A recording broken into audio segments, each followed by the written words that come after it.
96분 이재명 대표가 자신에 대한 구속영장을 반박하면서 검찰과 정부 여당을 비판한 시간입니다. 폭력과 야만의 시대, 이재명 대표는 윤석열 정부가 법치가 아닌 사법 사냥을 하고 있다고 비판했습니다. 법치의 탈을 쓴 사법 사냥이 일상이 돼가고 있는 폭력의 시대입니다. 정치는 사라지고 지배만 난무하는 그런 야만의 시대가 다시 도래하고 말았습니다. 이 대표는 이 밖에도 깡패, 강도, 오랑캐 등 격한 표현을 이어갔는데요. 결국 윤석열 정권이 원하는 건 이거라고 주장했습니다.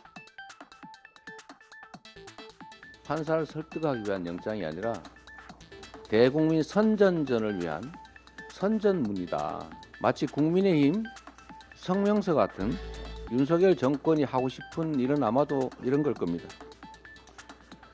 영장 심사를 받기 위해서 구치소에 또 영장 심사가 끝난 후에 구치소에 갇혀서 대기하고 있는 모습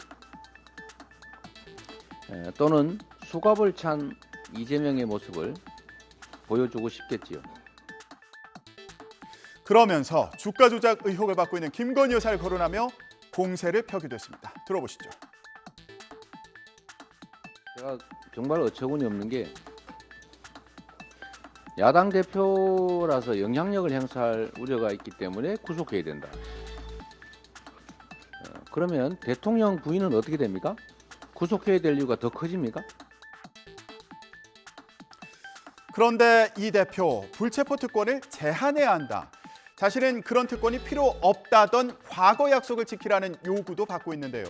지난해 지방선거 당시 발언을 들어보시죠. 불체포 특권 제한해야 된다. 100% 동의할 뿐만 아니라 제가 주장하는 것입니다. 불체포 특권 같은 것은 뇌물 받고 부정부패 저지르는 국민의힘의 부패한 정치인들에게나 필요한 것이지 10년 넘도록 먼지 털듯이 탈탈 털린 이재명 같은 깨끗한 정치인에게는 전혀 필요한 것이 아닙니다. 하지만 어제 기자회견에서는 지금은 상황이 달라졌다며 불체포 특권을 포기할 뜻이 없음을 분명히 했습니다. 무법천지로 바뀐 지금은 담장이 필요하다는 겁니다. 평화시대 정말로 모두가 규칙을 지키고 합리적 예측이 가능한 그런 사회에는 담장도 없애고 대문도 열어놓고 그렇게 사는 게 맞다라고 생각하고 또 그렇게 얘기했죠. 그러나 정말 강도와 깡패들이 날뛰는 이 무법천지가 되면 당연히 담장이 있어야 되고 대문도 닫아야죠. 상황이 참으로 엄혹하게 본질적으로 바뀌었다는 생각을 합니다. 또 재판에 넘겨지더라도 대표 측 사퇴는 없다는 뜻을 밝혔는데요. 어제 현장으로 다시 가보시죠. 제가 경기지사일 때 4가지 혐의로 기소돼서 전부 무죄를 받은 일이 있는데 약 2년 동안 그 재판에 시달렸습니다만 그 사이에 경기도정은 꼴찌 평가에서 1등 평가로 완전히 바뀌었다는 점 상기해 주시기 바랍니다. 하지만 당내에는 체포동의안 부결은 이 대표 사퇴를 전제로 하는 거라는 의견도 있는 만큼 파장이 예상되는데요. 국민의힘은 이런 틈을 노린 걸까요? 이 대표 거친 공세를 비판하면서 당당하면 영장 심사를 받아라 이렇게 촉구했습니다. 사람이든 짐승이든 두려움에 떨면 말이 강해지고 목소리가 높아지기 마련입니다. 이재명 대표 말씀대로 정치 탄압이라면 누구나 민주당 의원들이 부결할 것이 뻔한데 뭐가 두려워서 찾아다니면서까지 부결해달라고 부탁을 하고 하는 것입니까? 한동훈 법무부 장관도 이재명 대표 기자 간담회를 두고 새로운 얘기가 없더라며 영장 심사에 나갈 것을 촉구했습니다. 어제 국회에서 한 장관의 발언을 들어보시죠. 오늘 본인 혐의를 부인하는 취지의 기자회견을 1시간 넘게 하신 것 같은데요. 바로 그 얘기를 판사 앞에 가서 하시면 됩니다. 다 조작이고 증거 하나도 없다면 대한민국 판사 누구라도 100% 영장을 발부하지 않을 겁니다. 본인에게 제기된 여러 가지 소위 사법 리스크를 일거에 조기에 해소할 좋은 기회일 텐데 그걸 마다하고 특권 뒤에 숨기려는 이유를 국민들께서 궁금해하실 거라고 생각합니다. 한 장관이 민주당 노웅래 의원 체포동의안 표결 당시 혐의 내용을 구체적으로 설명한 것과 관련해 민주당에서는 이번에는 검사처럼 굴지 말라는 지적이 나왔는데요. 한 장관은 받아들일 수 없다고 받아쳤습니다. 저희 박범계 의원께서 체포동의안 표결에 앞서서 검사처럼 설명하지 말라고 했는데요. 선의로 말씀하시는 걸로 생각하고요. 다만 어차피 부결할 테니까 힘 빼지 말고 대충 하라라는 취지라는 공감하기 어렵습니다. 저는 세금으로 월급 받는 공직자고요. 공직자로서 임무를 다할 생각입니다.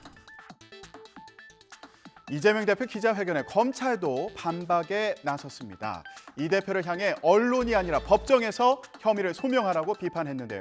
김혜린 기자가 전해드립니다. 검찰 관계자는 이 대표에 대한 체포 동의안이 국회에서 가결되길 바란다며 운을 뗐습니다. 그러면서 언론을 통해 입장을 듣기보단 피의자 신문에서 검찰이 제시하는 증거에 대한 구체적인 입장을 듣고 싶다고 기자회견을 에둘러 비판했습니다.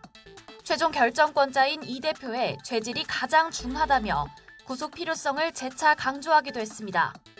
이 대표의 발언 하나하나에 대해서도 불편한 기색을 숨기지 않았습니다. 이 대표가 수사팀을 오랑캐, 강도, 깡패 등 원색적 표현에 빗댄 건 검찰을 낙인 찍는 부적절한 처사라고 받아쳤습니다. 특히 대장동 사업으로 5,503억을 환수한 사실이 대법원 판결로 인정됐다는 이 대표의 발언을 두고 당시 판결은 환수란 표현이 허언인지가 쟁점이었을 뿐이라고 반박했습니다. 검찰 관계자는 이 대표가 주장하는 환수 이익 5,503억 대부분은 기반 시설에 쓰인 사업 비용이고 이런 비용을 제하고 남은 배당 이익을 민간에 몰아주기 위해 이 대표가 의도적으로 포기했다고 재차 강조했습니다. 이 대표가 모든 과정을 보고받고 승인한 사실을 객관적 증거로 확인했다고도 말했습니다. 이재명 대표 체포 동의안은 오늘 국회 본회의에 보고됩니다. 이후에 오는 27일 본회의에서 무기명 투표에 붙여집니다. 그리고 28일 2월 임시국회가 끝나는데요. 민주당은 바로 이어서 3월 1일부터 임시국회를 다시 시작해야 한다는 입장인 반면 국민의힘은 이재명 방탄 기념일은 안 된다면서 6일부터 임시회를 열자는 소집 요구서를 제출했습니다. 그 사이에 영장이 또 청구되면 영장 심사를 받으라는 건데요. 민주당은 일할 시간도 부족하다면서 1일부터 국회 소집을 요구할 예정입니다. 들어보시죠. 3월 1일은 순국 선열의 숭고한 정신을 기려야 하는 날입니다. 범죄 혐의자인 이재명 대표의 방탄 기념일이 되게 할 수는 없습니다. 국회가 24시간 내내 일해도 시간이 모자랍니다. 민생법안 빨리빨리 처리하지 못하면 또 다수당인 민주당 탓이라면서 이렇게 여야 강대강 대치가 이어지는 가운데 국민의힘 당대표 후보들 사이에도 치열한 공방이 벌어졌습니다. 김기현 후보는 투기 의혹 제기가 거세자 기자회견을 열어 새빨간 거짓말이라며 강력 대응을 경고했습니다.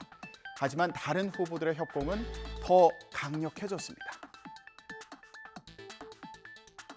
허위 사실을 계속해서 유포하거나 터무니없는 의혹 제기하는 사람이 있으면 부득이 법적 조치를 2030 세대 분노를 싸서 김기현 후보는 이미 그 터널에서 빠져나올 수가 없습니다.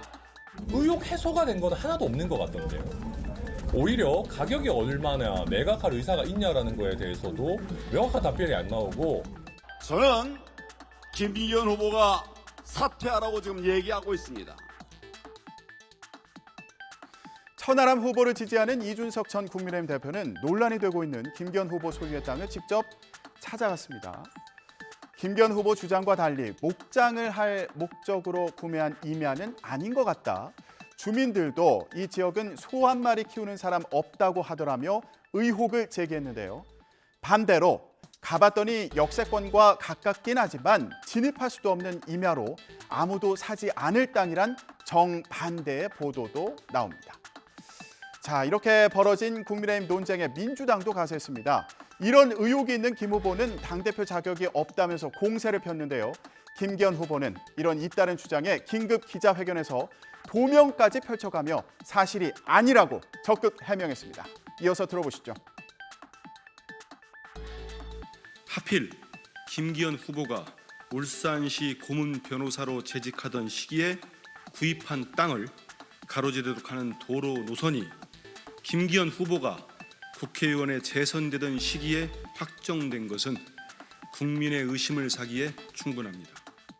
자기 땅 밑으로 터널이 지나가라고 그렇게 로비하는 사람이 있습니까? 서울의 한 아파트 지구, 대형 아파트 지구 밑으로 그 GTX 터널이 지나간다고 반대 서명운동이 펼쳐지는 걸 알고 계십니다. 보상도 안 해주는 그 터널 뚫는 것을 해달라고 요구하는 지주가 있다는, 그러면서 그걸 나보고 해명하라 그러니 이게 말이 된 얘기입니까? 이번에는 대통령실로 가보겠습니다. 윤석열 대통령이 주재한 수출 전략회의에 반가운 얼굴이 등장했습니다. 네, 바로 배우 박성웅 씨인데요. K 콘텐츠 등 수출 확대 방안을 논의한 이 자리에서 박성웅 씨, 영화 신세계 대사를 인용해서 발표하기 딱 좋은 날이다 이러면서 발표를 시작했다고 하는데요. 시대 변화에 맞게 배우들도 더 혁신하고 수출에 일조하도록 노력하겠다는 말에 윤 대통령은 연기를 굉장히 잘해서 인상 깊었는데 말씀도 참 잘한다면서 화답했다고 하네요. 어제 회의에서 논의된 내용을 박수종 기자가 전해드립니다. 윤석열 대통령은 수출 전략 회의에서 수출 플러스 달성을 내걸었습니다. 올해 목표치를 지난해보다 0.2% 증가한 6,850억 달러, 우리 돈 894조 원으로 잡은 겁니다. 고금리 등 복합 위기를 돌파하는 길은 오로지 수출과 스타트업 활성화라고 하는 점을 제가 누누이 강조해 왔습니다. 특히 K 콘텐츠 수출을 위해 식품, IT 등 여러 분야와 연계해 부가가치를 내는 전략을 주문했습니다. 이번 회의에는 드라마 재벌집 막내 아들 제작사 관계자와 배우 박성웅 씨도 참여해 영상 콘텐츠 제작에 대한 세액공제 확대 등을 건의하기도 했습니다. 이재명 대표 수사를 둘러싼 여야 공방이 거친 가운데 오늘 체포동의안이 본회의에 보고되고 나면 월요일 표결을 앞두고 단일 대우를 강조하는 이 대표와 또 불체포 특권 포기를 주장하는 국민의힘 사이의 긴장감은 최고조에 이를 것으로 보입니다.